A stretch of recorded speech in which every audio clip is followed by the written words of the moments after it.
I know many of us have gone through some tough times over these past few years. The pandemic kept us apart. It changed our lives, and more times than not, it left us feeling overwhelmed and without a purpose. But it also gave many of us a second chance. It's been a chance to look at the past and learn from our experiences and move forward with a renewed sense of purpose. And I feel like this past year has been enough time for me to really reflect on the craziness that's been the past couple years and really go after this year with a new intended purpose and strength. And that's why I'm going to share with you guys the 5 life-saving lessons that I learned over this past year. And I'll be completely honest, this past year has been the worst year of my life. I was incredibly depressed. I felt like my life wasn't going anywhere. I had a struggling business that wasn't profitable, and I just wasn't happy where I was at. But through all that, I really learned some invaluable lessons that I'm glad I learned, and I only would be here had I gone through those struggles. And I'm excited to share those with you today because honestly, some of them really saved my life. If you're feeling overwhelmed and down, I get it, I understand. And if you're still with me, I'm grateful that you're here. And I hope that these lessons help you a lot too. When things get hard, it's okay to ask for help. I'm a very prideful person. I think it's the Irish in me. I don't know, but I'm one of those people that doesn't like to talk about my problems with anyone. And I think that's why people generally like to be around me, because they know I won't come at them with all my issues and just bring the mood down. And that's a good upside for maintaining friendships. But the downside of that is when things are really going bad, I let them just compound and get worse and worse because I'm too prideful to ask for help. Last year, I felt was rock bottom for me. I watched my mental health and my finances just completely deteriorate before my eyes. I found myself in a major depressive state where I felt like I had no chess moves left. I was in checkmate everywhere I went. Full disclosure, my business wasn't going well, and I got scammed out of a lot of money by trusting the wrong people and letting greed get in the way and drive the bus, and it ultimately did not go in my favor, and it was money that I could not afford to lose. And this led me having massive panic attacks all throughout the night for a whole month. And there was one point where I didn't sleep for over 5 nights, and my parents were really concerned, my girlfriend was really concerned, and I was doing that and also drinking heavily. And I honestly thought I thought I was gonna die. So what ended up happening was I went to see a doctor. I dealt with that. I listened to his directions, and I went to my mentors and I told them what was actually happening behind the scenes without all the smoke and mirrors of social media. And it's been very vulnerable, and it was humbling. And we put together a plan of action to begin to get myself out of that situation and get healthy again. I really do believe that asking for help did save my life, and it really just taught me that I need to put my pride aside and ask for solutions to problems if I don't believe that I can do it on my own. This next lesson taught me that life is fragile and finite, and anyone you know can die at any time. I don't have a massive family. I have my 2 parents, and I have a half-sister that lives nearby. But other than that, I don't really have much other family, at least that I keep in contact with. My grandparents died at a young age, so I got that out of the way, and I guess in hindsight, I got that grieving out of the way early, so it's not a big issue. But that's pretty much it. And so my life really got rocked when my dog passed away this year. My doggie Bella, she was a Dachshund. I call her Bellis Magoo because I'm really weird, but she was a part of the family. And I know some of you may think that pets are less substantial than humans or other family members, but there's a lot of us out there that really do consider our pets as part of the family, and Bella was a part of the family.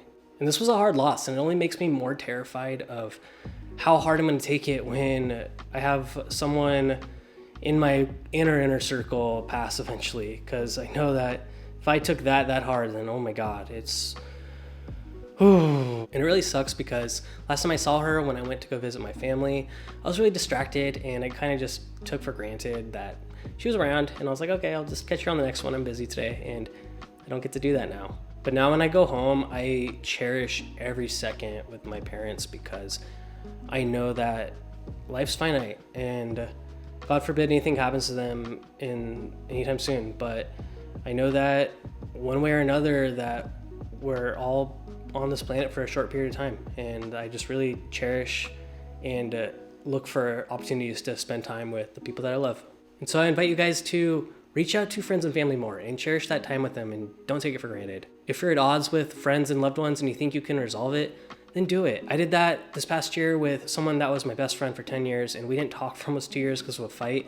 And now we're good again. We got over it, and we know that life's too short, and I'm really grateful that we did that. The next lesson from this crazy year is patience and perseverance win in the end.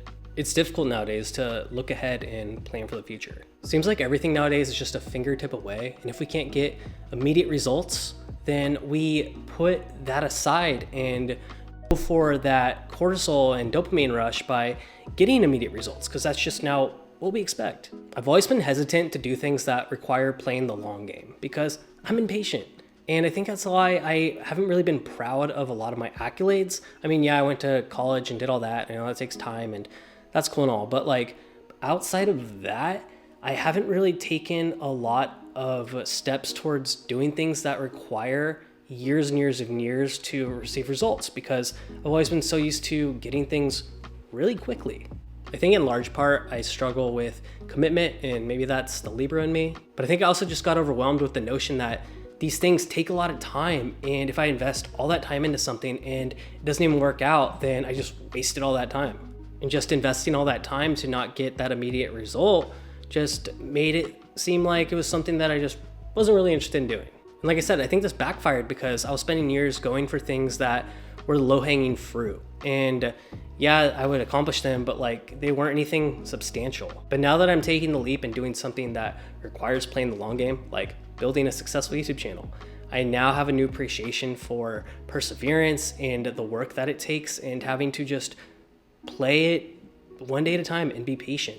It's made me respect people a lot more who have accomplished things that require a lot of time and patience to achieve. And now I realize that if it comes too easy, it's not that precious. Next is to take risks while you're young. Regret is way more powerful than failure, let me tell you right now. This was one of the best pieces of guidance I ever received. It really influenced me to start a YouTube channel at 31 years old, where I was coming up with a million reasons as to why I couldn't, why I can't, and I'd always have a whisper in the back of my head saying, you should give this a shot. And I would just constantly slam the door on it like a solicitor knocking on my door for a petition to sign the B's or something. But I finally came to the realization that if I don't give it a shot, then I will regret it for the rest of my life. I don't like what ifs, and it really served a reminder that if I fail at it, then it's all good. I can just go back to what I've been doing. The awful irony in all this is a lot of us are just stupid and unexperienced when we're younger. Right out of college, I started working with one of my best friends who had a growing YouTube channel. I thought it was the coolest thing in the world and started working with him full time. And we grew it to over 2 million subscribers. It was like the most surreal thing. My early 20s were awesome. And it sucked because I never started my own channel. I just didn't think I could. I didn't think I was worthy enough. Self-limiting beliefs suck, man. And that was my early 20s. And now I'm doing it 10 years later. And for a while I was like, shoot, if I would have started it back then, I would have had all those connections. I could have grown my channel rapidly. And by the time I was 31, I'd be set. But with age comes wisdom. And I got really upset with myself when I decided to make this channel because I was like, all right, now they're actually doing it. Like, should have did it a long time ago. That's when your opportunity was. But I didn't have a reason back then as to what my channel would be about, like what I could actually deliver to an audience and what I could provide value to. So with all my experiences, that's what led me to do it now, and I wouldn't change it for the world. And I think it's crucial to take chances when you have your doubts. Attempt new things. Do activities that may feel uncomfortable. Take risks, but just be smart about it, okay? There will never be a perfect time. Seriously though, guys, there won't. I started this channel when I was in the lowest point in my life, with no extra money to invest in camera equipment, with no editing skills, and honestly with not a lot of knowledge of YouTube as I hadn't been active in it since 2015. But I finally said, F it. There's never going to be a perfect moment. And as I get older, I'm just going to create more excuses. So here I am. I just jumped in when it was uncomfortable and I'm swimming for my life. And I hope in doing this inspires a lot of you to just take messy action and not wait for the stars to align, because they're not gonna align. And that time you waste waiting for that perfect moment that won't come is time that you could have used in developing those skills that make you better. Hope this video brought a lot of value to you and it sets you on a great path for this year. If you liked this video, please give it a thumbs up. And if you've been watching this far, or homies, hit that sub button, all right? Please check out the next video coming up that I made for you, and I'll see you in the next one, guys. Peace.